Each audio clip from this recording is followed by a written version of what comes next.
Hey, what's going on, everybody? Pastor Dixon here, running a little bit late. Please forgive my tardiness. I try to be on time, or at least close to it. Running a few minutes late tonight, aren't I? About 3 minutes. Let me see if I can put some tags out here right quick. Let's see. Hope everybody's had a good day today.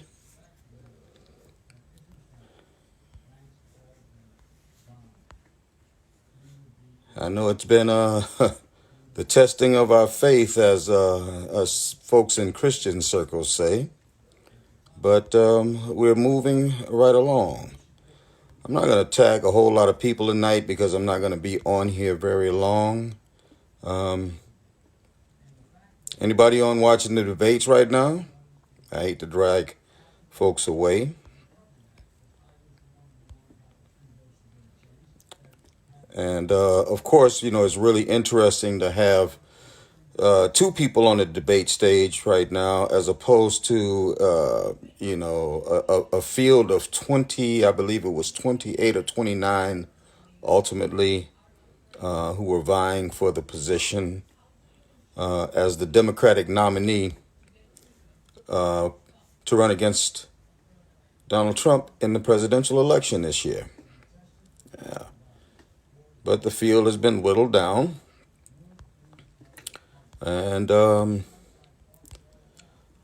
I just pray that as we move forward, going toward the Democratic National Convention, that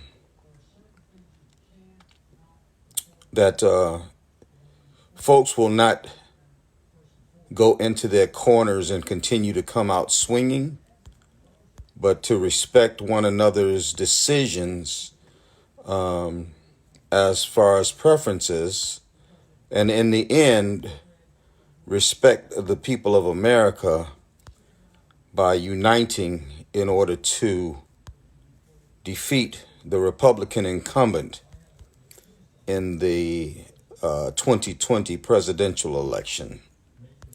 Okay, let me put a couple more of these out here, and we're going to roll from there, all right? Okay.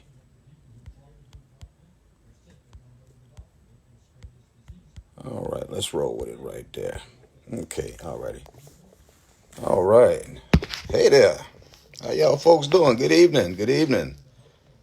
Good evening, Ray. It's been a while. Sabrina, hello. Faye, Jamia, what's happening? Good evening. Good evening. Missy, Jessica, how you doing? All right, it's been a while. William, what's going on? Fran, in the house. All righty. Need to come up your way. For sure. Yeah, Faye, I got the debates on too. I got them in like the background right now, but had to take a little break. Keisha, how you doing? Once again, still giving thanks for all the work that you did with the campaign and carrying on. I really, really appreciate you. That's for sure. My apologies for not being able to attend, especially your event that you had recently. And it looked like it was just amazing, just as everything that you do is amazing. Kendall, what's going on, brother? How's it going? I pray all is well. I see you had a reunion with the dance troupe. Man, amazing. I'm looking forward to my reunion. My 50th high school reunion is in May. So we got to get beyond this pandemic, so that in the end of May, I can make it back to Chicago for my 50th high school reunion. I know there's a lot of people who stop and say, man, 50? Yeah, 50th high school reunion. Graduated high school in 1970, God is good. God is good. And, like I said, I'm not going to be on long tonight. And I had thought about doing something talking about the poet, the songster, Marvin Gaye, from his 1971 not only hit tune but hit album, What's Going On. But I think I'm going to wind up reserving that for another day. either tomorrow or Tuesday, whichever day I come back on, because I want some time to devote to picking that apart. Sometimes, as a pastor, there are messages that we can deliver from a written word.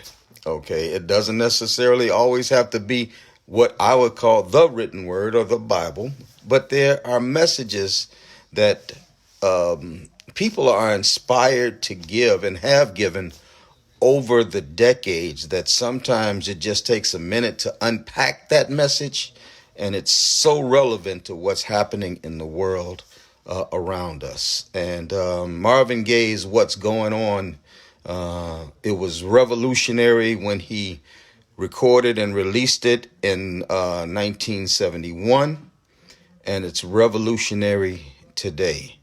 And there are others who have songs out like that too, such as Tupac. He's still just as relevant. And, some of the Beatle tunes and things like that, yeah, still just as relevant today. And sometimes, we got to just preach from that area. That's for sure.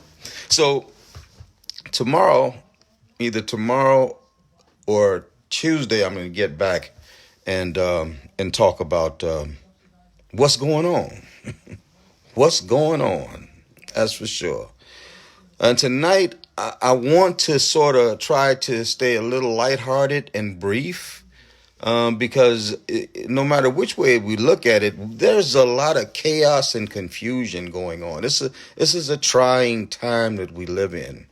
And I've watched a lot of Facebook Lives, and I see the passion in those who share themselves with the general public and their ideas. And sometimes that passion, even in myself, it comes off as being abrasive and sometimes even uncaring. Sometimes only about getting a certain opinion across to others. I think in the climate that we're in right now, with the coronavirus, with the COVID-19 virus, with this virus and I talked about it in last night's live when I talked about Italy. Italy had 368 new deaths in the last 24 hours. 368. And then we might here in the United States say it's not that bad, but I pointed it out last night that 2 weeks ago we had one death in Washington State. Yesterday when I was talking, which is 24 hours ago, I quoted a number of 50, and right now that number's up to 64 and counting. So I just thought that tonight it might be just better to just talk briefly and about what we should be able to draw from this, what we should be able to glean from this as we look in South Carolina and the number of confirmed cases here in South Carolina. No deaths, thank God. Just wait. But the number of confirmed cases has gone up in a couple of days to 26 confirmed. And they're going to increase because, the thing is, this germination or this incubation period of 2 weeks, folks can transmit this disease without even knowing they have it. Because during the incubation period, it's just as active as if it was full blown. So we got folks passing this out and not even knowing it. And the only thing that we've been able to discover is 26 cases right now. Just stand by. Those numbers are going to skyrocket. The same thing happened in Italy. The same thing happened in China. The same thing happened in Israel and Denmark and Poland and France and Spain. The same thing has happened in all those countries. And it's going to happen here. And that's why these different ways of containment, trying to limit how bad it gets. That's why these things are being implemented. The encouragement to wash hands frequently, minimum of 20 seconds, and when with soap and water, not just rinsing off your hands under the water, but get some soap and vigorously work up a lather for 20 seconds, rinse them off, okay? And to do this frequently, because there's so much bacteria everywhere around us, even on our own skin and our clothing, that we pick up bacteria along the way without even knowing it. You can't see bacteria, and it's there. And this coronavirus, this COVID-19, they say that it can actually sit on hard surfaces for at least a day alive. So it's on a hard surface, and you put your hands on that hard surface, and it attaches to your hands, and you touch your eyes or any open space on your body, or you shake hands with someone, and it's transmitted to someone else who might touch an open part of their body, and they contract that. And then once again, here comes that incubation period. You or anyone else could have this virus for 14 whole days. It's believed even more, without seeing one symptom whatsoever. So that's where they're encouraging hand washing, keeping a safe distance before, if you're in public spaces, keeping a safe distance from each other.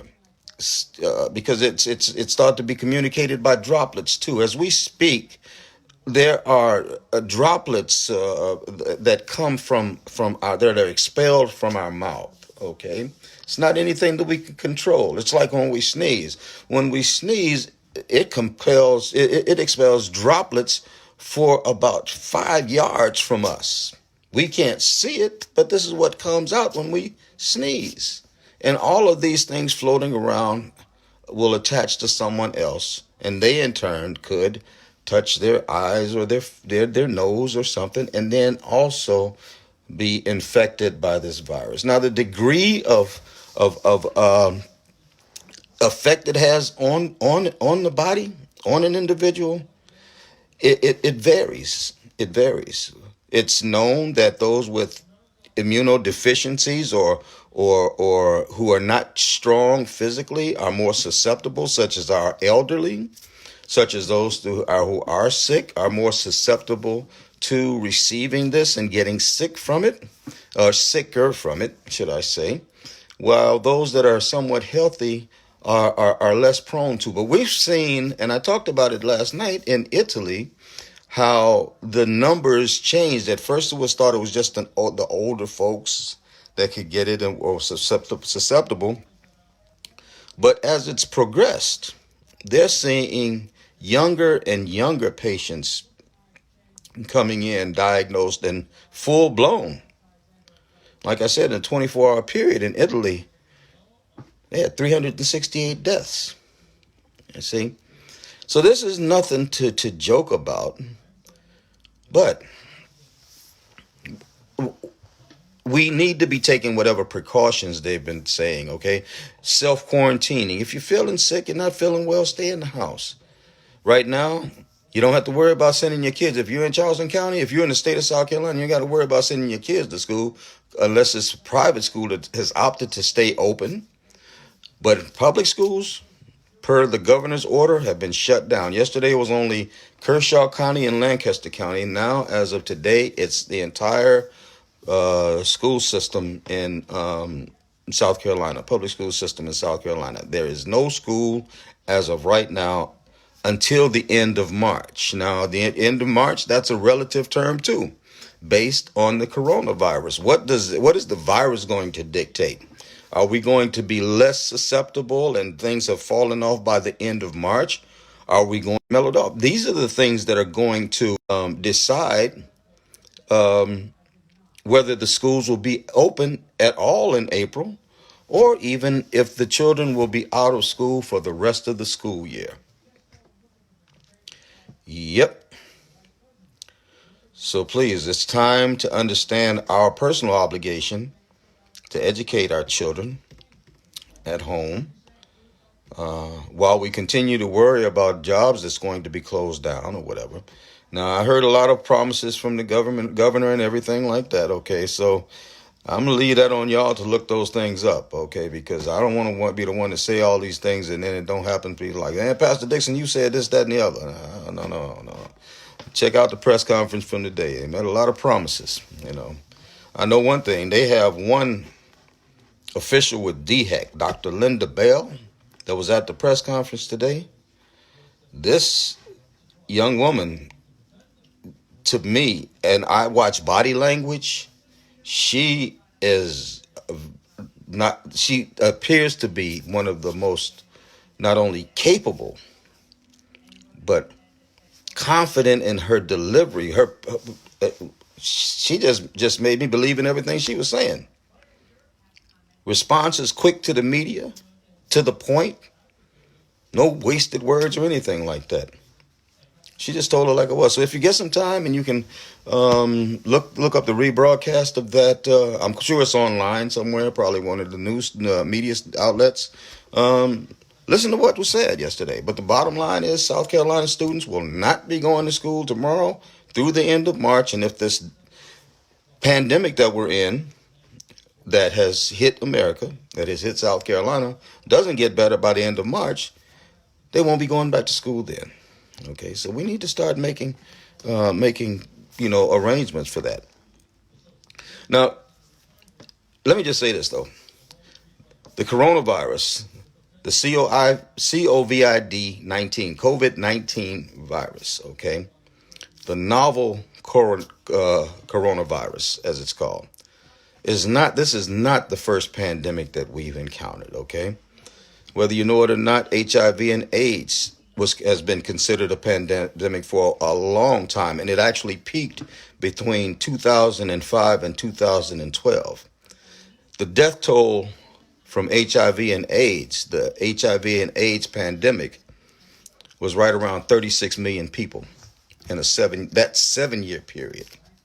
36 million people, okay? But you know what? Here we are in 2020. And we survived. Okay. Yes, HIV and AIDS is still here. And in a lot of ways, it's running rampant right here in South Carolina. We're one of the worst in the nation. Now, I'm not surprised.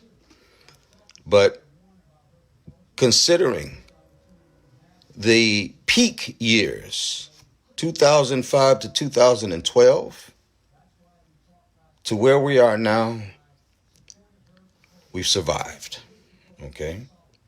Influenza has several periods of pandemics. Okay. Several. And, influenza, the flu. We have a penchant for abbreviating stuff. Okay. Yeah, you're right. Still not using precautions, Millicent. There's a lot of people out here who aren't. And I'm getting better at it. Middleton says, and we're still not using the precautions, and it's a training. We're training, changing behavioral patterns. We're first off, we're a social people, and we're accustomed to shaking hands when we see each other, or some of us church people, we embrace each other and whatever. We talk. I know some people that get so close up in your personal space, you have to say, man, get back. You're too close. And those same people there right now in this pandemic, that this is what they're accustomed to doing. So I'm trying to I have to be patient with myself because I haven't arrived. When I closed last night, I did the kiss with the lips and the peace, then I caught myself afterward. I said, wow, I shouldn't have done that. That's like the president talking about this thing and shaking people's hands there, but I can't fault him when I do that. That's for sure. So, the flu has killed a whole bunch of people. We had 1968 in 1 year's time, 1 million dead because of the flu. 1956 to 1958, for 2-year period with the Asian flu, 2 million dead. In 1918, 1918, 20 to 50 million people dead because of the flu. Okay. And they go back. They go on.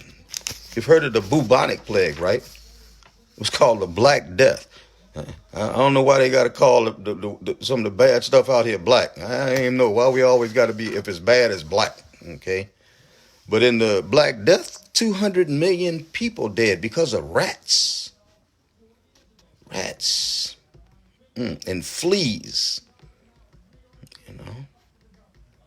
And that was in one segment of it. There was another segment, and that was like in the 1300s, okay? In the 541 to 542, in 1 year's time, 25 million died because of bubonic plague. That same Black Death.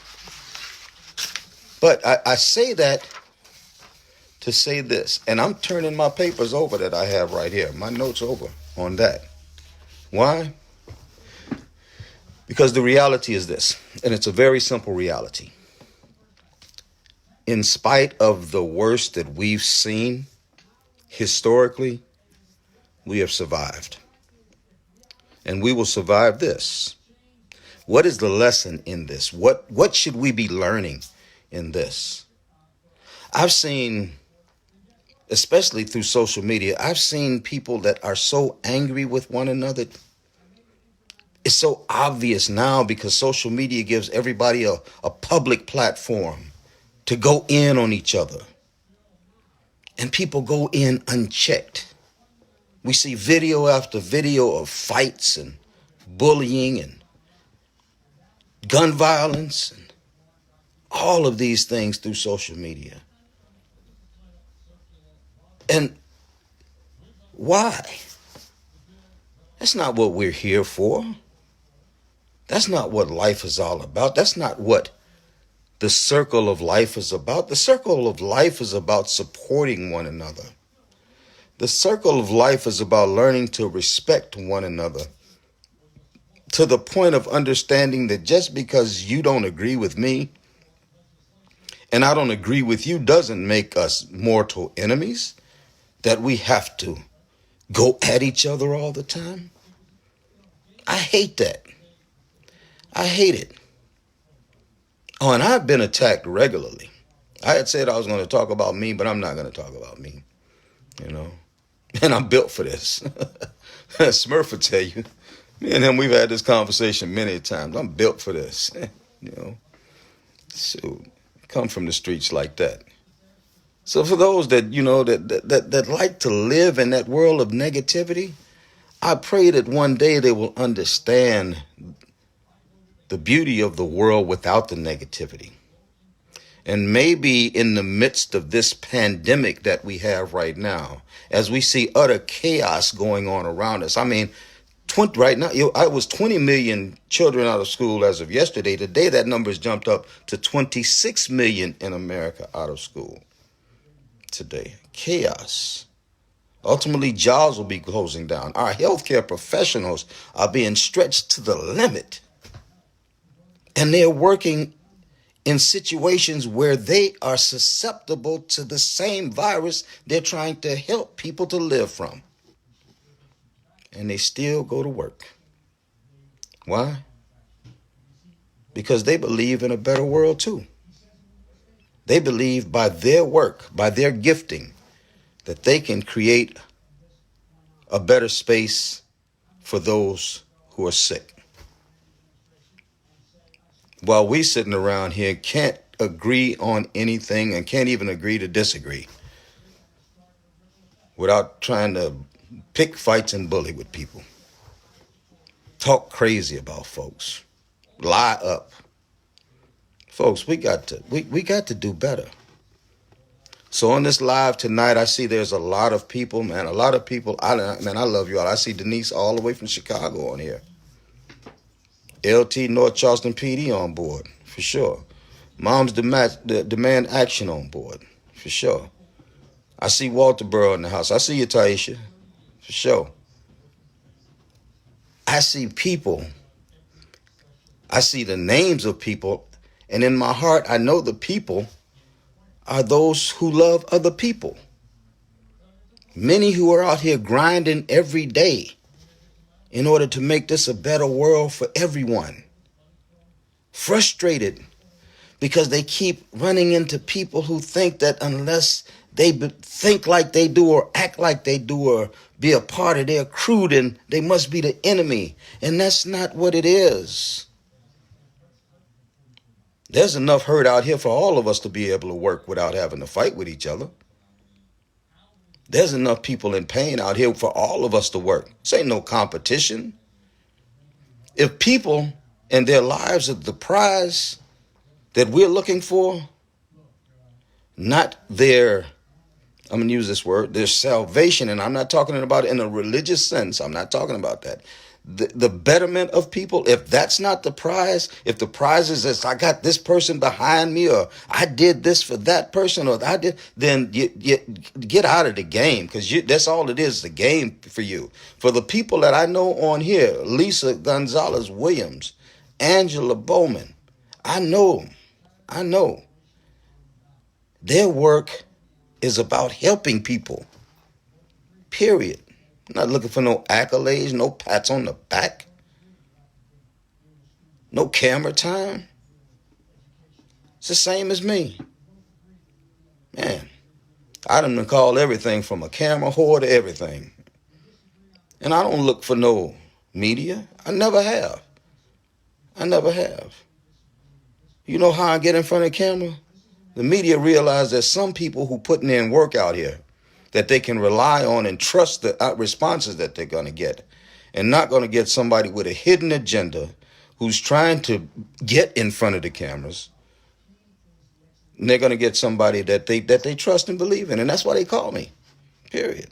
I don't seek out no media, for sure.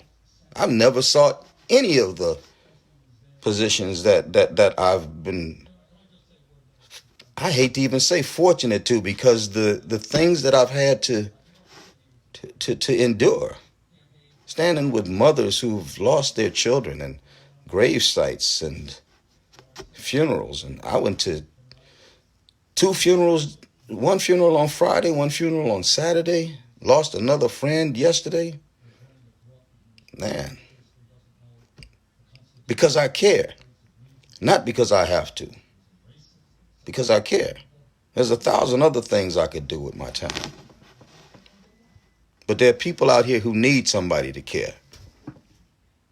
There are people out here who need to know that there's a community out here that cares about them, and them in particular. Some of y'all might, sometimes I miss birthdays, but I try my best. I got 5,000 friends on Facebook, and I try my best to reach out to every last one of them on their birthdays to say happy birthday. Because it means something to me to be able to connect with them. I care. Yeah, I'm talking about myself, and I shouldn't have been talking about myself. But folks, what is the lesson that we can draw off of this confusion we're in with this pandemic? As this pandemic continues to get worse here, I said it last night, the worst is yet to come. The Prime Minister of Italy stopped 2 days ago and said, we're out of time. We have no more time. And ultimately, if we don't get a handle on this thing, that same word is going to be spoken here in the near future. We've got about a 2-week window maximum before the conditions in Italy are mirrored right here in the United States.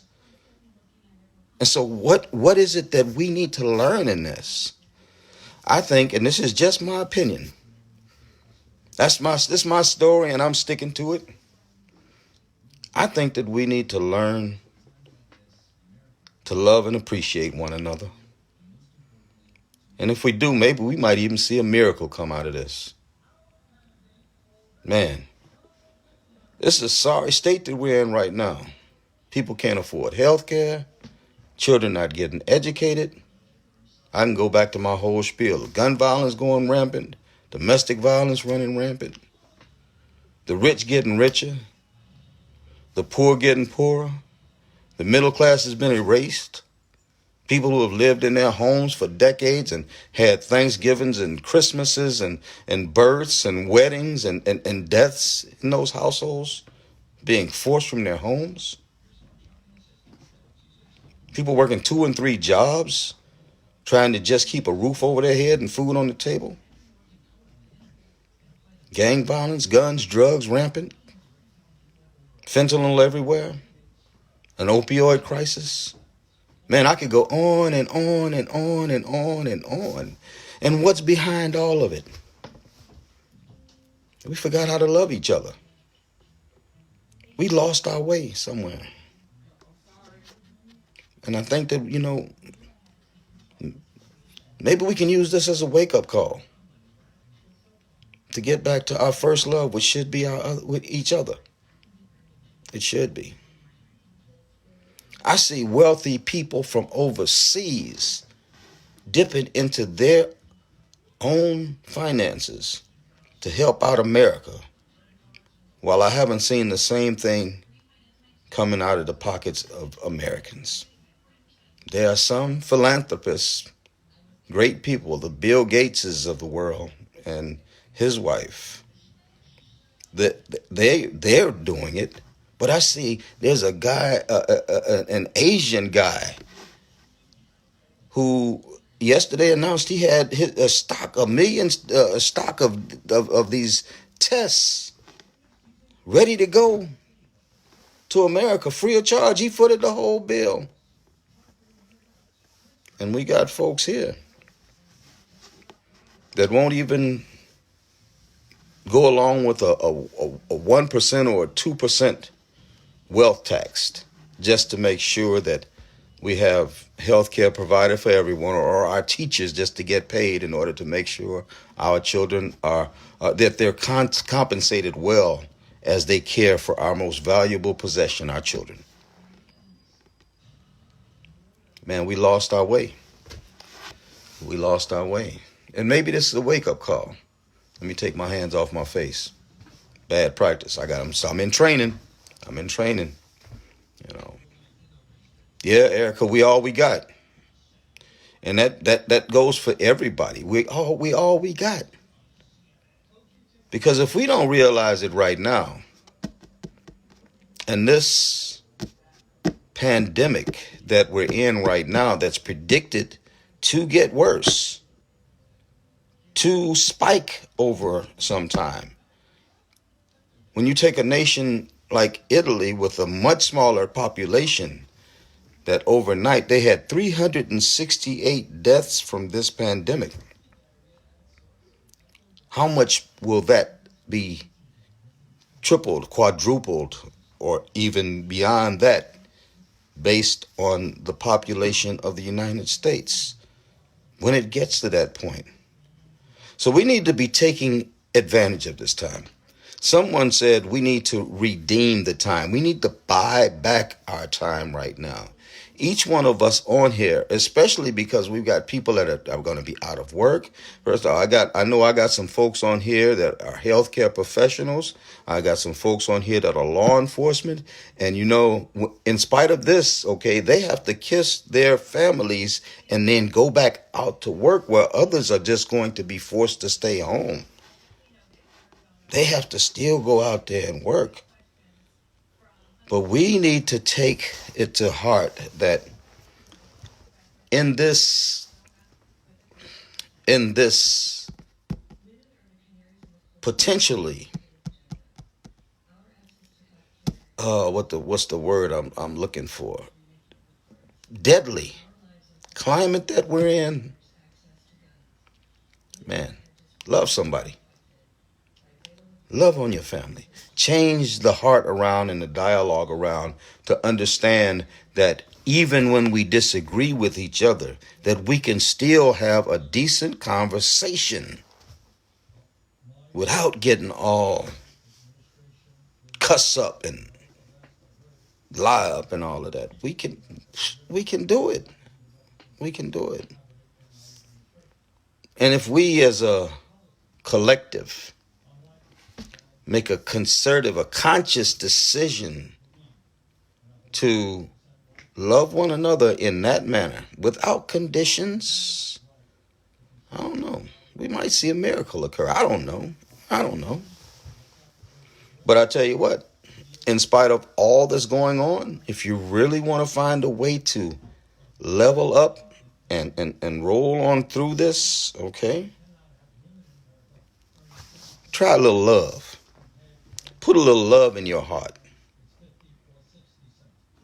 Call somebody that you ain't called in a long time. If you got somebody that you got animosity in your heart for something, probably might have happened back in 1965. Call them up and say, man, I love you. I'm sorry if I hurt you. Please forgive me. Make sure that when you stop talking, you don't put a but on it, because once you put but on it, you've knocked out everything that you said. If your parents are alive right now and it's been a while since you talked to them, or if you just talked to them yesterday, call them. Call them and tell you, I'm just calling to say I love you. If your children, wherever they're at, no matter what it is, they might not have grown up to be everything that you thought they was going to be. But they need love too. If you can call them, call them. Because there are a lot of people out here who wish they could call their children. But they just can't anymore because they're no longer here. Friends, former friends, co-workers, people who have done you wrong, man, let it go. Let it go. Let it go, because there might be a droplet of coronavirus, COVID-19 out here with your name on it. And you wind up in that number without saying to somebody that really needs to hear it from you, man, woman, I love you. I really, really love you. And I'm sorry that I haven't said this sooner. I love you too, Jermaine. Thank you, brother. For sure. Lord knows that we have the ability. I see that word, humanity. We are the ones that have the ability to bring humanity back to our world. Hate cannot win. The world needs more love and less hate. That's right. We need to come together, Faye. Again, I'm going to encourage everybody. I can't read them all right now, but once we're finished, go back and read over the comments. They're great comments here tonight. Because we get it. And there are a lot of people out here who just don't get it. There was a time when I was, about that life out there in that game, I felt that a conversation like this was a sign you were soft, okay? That it was a sign of weakness. But you know what I've learned over time? I learned that the strong are the ones who are not afraid to really love and to love hard. To have an in spite of love. A love that is not contingent on what somebody does to you, for you, about you, or anything else. It's a love that says, I love you because you are you. Period. And that's power. That's power. That's why many people have seen folks come against me, talk crazy about me on here, and you never see me respond. Because I've learned that love does not engage like that. Love does not respond to that foolishness. First off, love does not instigate or bring that foolishness or deliver that foolishness. No. And love doesn't respond to it either. Love says, God bless you. Say what you want. Your words don't hurt me. For sure. Slander if you want to. Go ahead. Lie if you want to. And I know, I've had this done to me. But because of love. Love, as the scripture says, covers a multitude of sins. Basically, whatever that sin is out there that somebody else is doing, I don't have to drop into the sin bucket with them. I can stay leveled up in love. And overall, that's what wins. That's where the power is. So everybody on there, there's so many people on here, man, just great people. There's so many names I could just mention from this live right now. That just people that I know, that are people that care about other people. Man, Michelle in the house for sure. Mary, yeah. Antoine, what's going on, brother? For sure. So many people on here that I could just call out right now that I know that are, one, doing good work out here in the community. Two, who do it without any kind of compensation or looking for anything in return. And three, they do it because they love others. That's it. That's it. So I'm just going to encourage everybody tonight. I went a little bit longer, a lot longer than I had planned on going, because I'm glad I have the record set for the debate, because I'm going to go back and watch former Vice President Biden and Senator Sanders as they share the truth of where we need to go in this election. And again, whichever of the two of them emerges as the Democratic nominee, I am going to get behind for sure, whichever one of them. And I think that Senator Gabbard is still in this race, okay? And if she winds up emerging victorious as the nominee, I'm getting behind her for sure. And I'm encouraging everybody. Why? Because it's time for some justice to be brought to the White House. Period. And you can't just come off the heels of a pandemic and think I'm getting ready to support you. Nah. Let the works you've done speak for you. That's for sure. And right now we got somebody in the White House whose works, they speak volumes about the character of the person behind them. So I'm going to ask everybody, please, take it to heart. Take it to heart. Take a couple of things to heart. The first thing is, do not underestimate what's going on with this pandemic. Okay? It has the potential to have numbers like the bubonic plague and influenza and HIV and AIDS. It has that potential. Because ain't no way, we're not on top of this thing right now. And we're a long way from getting on top of this thing right now. So it has that potential. Take it seriously, please. Take it seriously for yourself and for your children and for the community at large, because we are our brother and sister's keepers. And then beyond that, do it. Do it because I know deep down inside you really love others. I know you do. I know you do. I don't think you would rock with me if you didn't. For sure. I'm just going to put it out there. Y'all are amazing. And I'm so happy to have all of you in my life. I am so happy. And no matter what the troubled situations are, no matter how hard the trials and the tests come, the issues that we face, man, when I think about you all that's on this live tonight who tuned in, and all of the others, when I think about y'all, my heart is glad. Because I know when it comes to dealing with social justice and fighting to right the wrongs of our society and to help people, y'all are the best. Believe that. So I love you all. Take care and have a wonderful evening. We're going to do the Marvin Gaye thing either tomorrow night or Tuesday night, okay? What's going on, y'all? What's going on? We're going to talk about what's going on, that's for sure. And we're going to learn to, inside of this chaos, smile. Smile. Because it's going to be all right.